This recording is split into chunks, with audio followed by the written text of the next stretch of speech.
the woman, but with the fact that on the lower road down near the FDR Drive on the east side of Manhattan, there was a procession of cars. We're not sure whether there were 3 to 5 cars containing some very important political figures who were coming from the United Nations to heliport on an island, Governor's Island, a secure base run by the Coast Guard off the lower end of Manhattan. They were heading down that way, and it would seem in that particular case that the UFO occupants knew that this procession of cars was there. They seemed to know who was in the cars, and so when the cars were in position, they stopped them by some electromagnetic force, which seemed to affect cars in the neighboring area too simultaneously. I have 2 other cars that I've talked to the people in those cars about their cars stopping. One on the Brooklyn Bridge and one on the FDR Drive. But it was only when these important political figures had stopped that the UFO turned on all of its lights, became, in the words of one of the government agents, security agents, the greatest light show he'd ever seen. In other words, it was deliberately flashing itself in such a way that everyone could see it. And then, and only then, did this abduction proceed, of floating a woman out the window together with the aliens, 12 stories off the ground. In other words, the point here is a deliberate showing off of what they could do.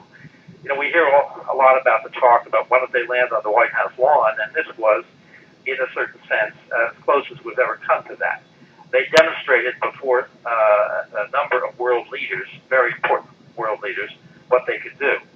And if there was any doubt, I suppose, in the minds of people on the upper realms of power around the world about what was going on, and that we were not alone anymore in our own environment, this did it. But we now have a situation where I am researching other cases where, to some extent, there were also witnesses to an abduction. Not nearly so dramatic as this one, not nearly. And it would seem that these particular witnesses were accidental witnesses. In other words, this was not a showing off on the part of the UFO occupants to make some kind of a point or to affect world opinion or anything like that. It was just something that, for some reason or another, people were allowed to see what was going on.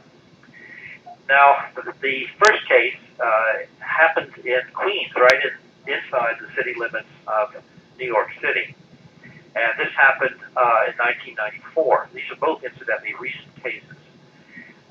What happened was a young man named Andrew and a young woman named Michelle had been having a relationship with each other for a while, and they were asleep in Michelle's second-floor apartment in a small detached house in Queens. Now, Michelle herself had had UFO experiences in earlier years as a child and teenager and so forth. Some of them really quite dramatic.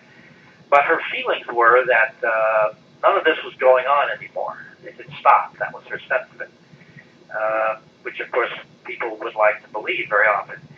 She didn't really want to think of herself as an abductee. She didn't know what these strange experiences were that she'd been having as a child, but she thought that whatever they were, they had stopped. And the problem is that Andrew, the young man she was with, had been having similar experiences, also very strange and disturbing, clearly abduction experiences, as he described them. He'd been having them all his life. So her assumption was that when a couple of odd things happened when the two of them were together, she had assumed that Andrew was the target of whatever strange experiences these were, not herself. So in this particular night, they were sleeping. She woke up, and she doesn't know why she woke up, but she saw out the window some legs, gray legs, of some people standing on the roof. This is a second-floor apartment, as I said, and the roof is of the living room of the house, which extends out in the front of the house. So she sees these legs out the window. She does not wake Andrew. She makes the wonderful assumption Well, they're just men out there cleaning leaves out of the gutters. This is about 3 in the morning, of course. So she went back to sleep, although she had the memory of being told everything is fine, everything will be all right. Now, what happened after that was that in the morning, she went up to her landlord, who lived next door, and asked him why he had people on the roof cleaning out the gutter of leaves. She assumed that, and she said she saw these people in what she assumed were gray uniforms. And, of course, the landlord said, I didn't have anybody in the middle of the night cleaning the gutters. She was, of course, a little astonished, but for some reason she realized it was peculiar. She wasn't more upset about this. She never thought burglars. She never thought really to wake Andrew. She just assumed there were people on the roof cleaning the gutters. At any rate, about 2 weeks later, she was parking her car across the street, and the neighbor across the street was a man who had once been a high school teacher of hers. Came over to her and he said, Michelle, I think I should tell you that I'm a friend of your landlord, and I told him about you and some people standing out on the roof the other night. The reason I told him that is because I thought whatever you were doing out there, you might be damaging his roof. So here we have a witness to an independent, unrelated person, really, to the fact that the woman herself, though she didn't remember this consciously, and whoever these people were in the gray uniforms, were all standing on the roof outside the house. Now, the next thing that happened was I did a hypnotic regression with Andrew to see what he remembered first. He remembered waking up that night and seeing Michelle sitting bolt upright in bed, looking very frightened, and there were these 3 alien figures standing around the bed in the house, right in the bedroom. And he remembered that what he was doing himself was comforting her, as if he was following orders. He was telling her, everything's okay, you go with them, everything will be fine. And then they went out through the window onto the porch, and he went back to sleep. And he remembers nothing more until he woke up again when she was being returned and put back in bed, and the aliens again left through the window, and he again calmed her down and said, everything is all right, just go to sleep, which they both did. He was quite surprised that nothing had happened to him that night. And when I did the hypnosis with Michelle separately, what she remembered was exactly what Andrew remembered. Waking up, first the room filled with light, coming in from the front, then the figures coming through the front closed window, herself sitting up in bed being quite frightened, and Andrew sitting up and comforting her verbally. And then she went out the window with the aliens. It was a standard abduction. When she was brought back, Andrew was again somehow awakened and made to comfort her again, and she went back to sleep.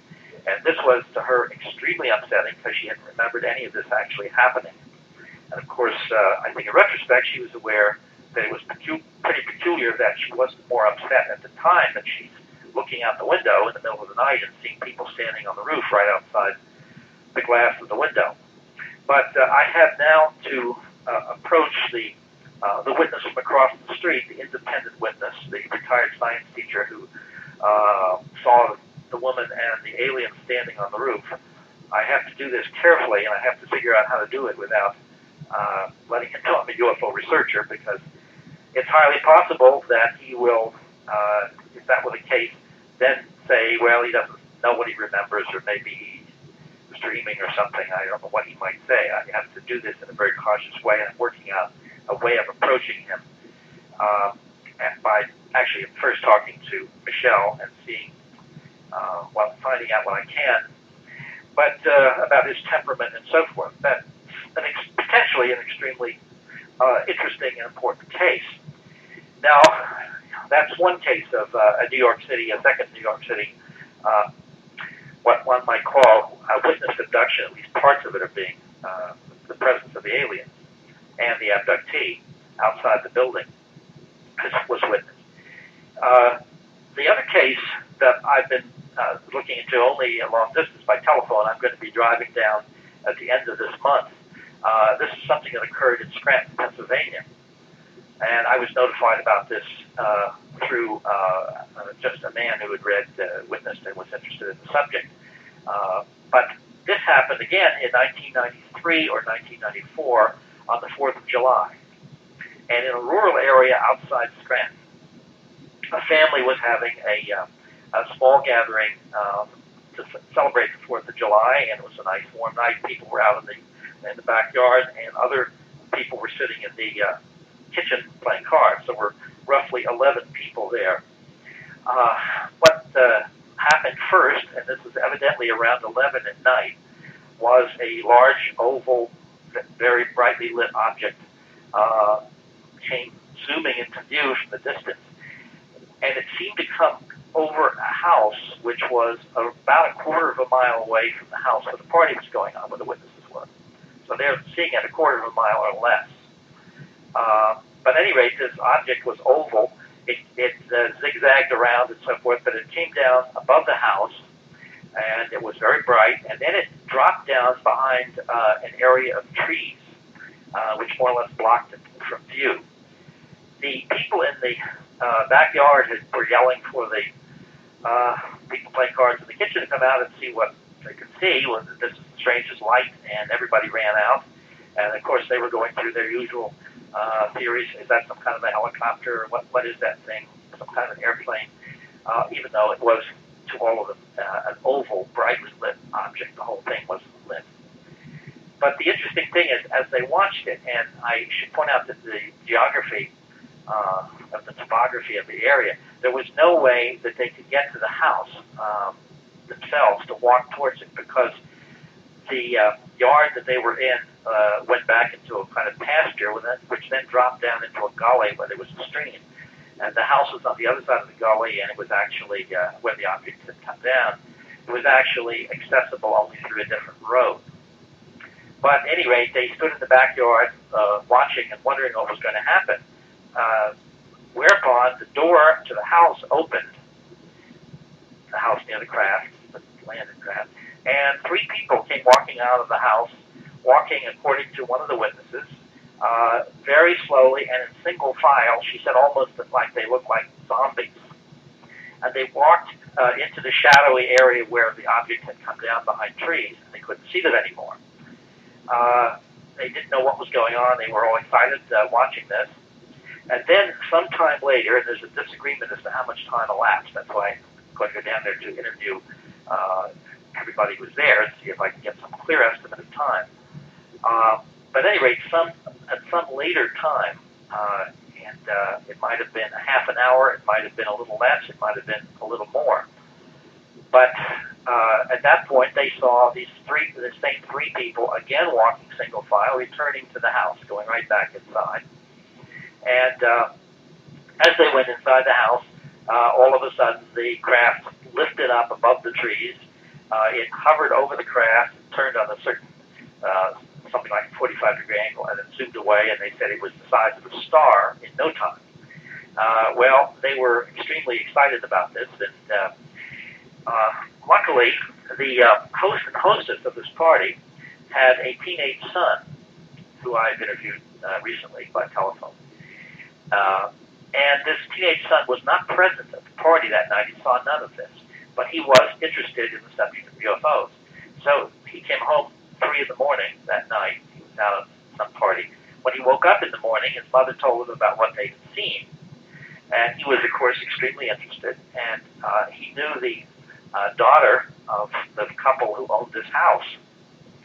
So he called to find out what anybody had seen in the house and talked to this girl's mother. I don't know exactly, he's not sure exactly what he told her, but I think he was essentially asking, did you see anything strange last night? And what did you see when you left the house? And of course this woman said, nobody left the house, what are you talking about? Had absolutely no memory of the three of them walking out of the house and proceeding in the way that the witnesses said they proceeded. So I don't know very much more about this at this point, except that it would seem that the three people in the house had come out very possibly not under their own control and were walking zombie fashion into the craft. And after the experiences inside the craft, they would turned and walked back into the house house with their memories erased of that particular night. Now, since we have 11 witnesses who watched this unfold, who saw the UFO, saw the people coming and going, and the house is still there, or the people who lived in the house are still living in it, I can go down and get some idea of the topography, and we'll get some sense of what did or did not happen. But it's yet another extremely interesting case, which would suggest one major thing here, and that is that, as we have known all along, the aliens are not perfect. The aliens make mistakes. We have, of course, many cases, and I've reported these numerous times myself, where a major mistake takes place, in a sense. A person is abducted at night, taken into a craft wearing pajamas or something. A number of other people are abducted. They're, of course, put on tables. Their clothes are removed. But when their clothes are put back on, or when they put them back on, they get the wrong clothes, and they come back wearing someone else's clothes. This has happened numerous times. And I think I may have told some of you, but really one humorous time has happened when a woman who lives in Ohio was wearing her new Victoria's Secret nightgown. And when she woke up in the morning after abduction, she was wearing some very big green man's T-shirt, which led us to wonder what the man was wearing when he woke up. But the point is, this happens a lot more often than you think, or someone is put in the wrong room, or the wrong bed, or even the wrong automobile. Mistakes are made. And so it would seem to me, if they make mistakes in these other areas, it's very possible that someone could be abducted, and witnesses would inadvertently be allowed to witness the abduction or part of it, though not in a deliberate way, such as the way I've suggested with the Brooklyn Bridge case. Now, you know what I would like to do, Ken, now, just to get a sense that there's somebody on the other end there, just take a stop here for just a moment and see if anybody in your group there has any questions that they would like to direct to me about any of the things we've been saying, just about these particular cases.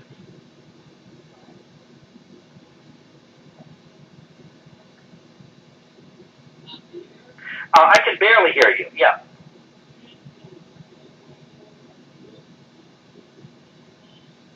Yeah, if somebody could get a little bit closer. Did the boy go over and look if there were any signs? I heard that.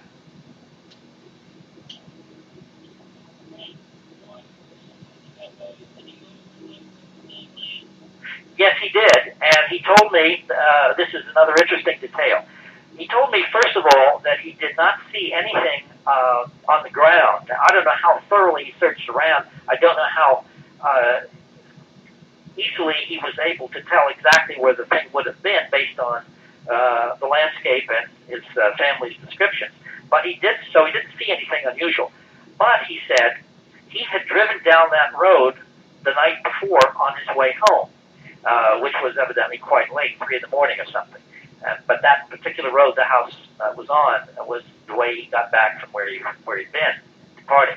But he said, which I found very interesting, that he passed about 4 cars parked on that road with nobody in them near that house. And he said, I don't know how close to the house they were, but they were along that road.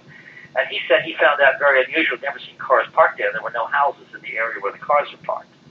And that could mean all sorts of different things, but it is certainly curious. I have to say, talking to this young man who's now 24 years old, he seems very bright, and incidentally, he's down in Texas right now. He's very bright. He's extremely interested in this, and I think he has a fairly critical mind, and I think he's approaching this material carefully. So he's coming back to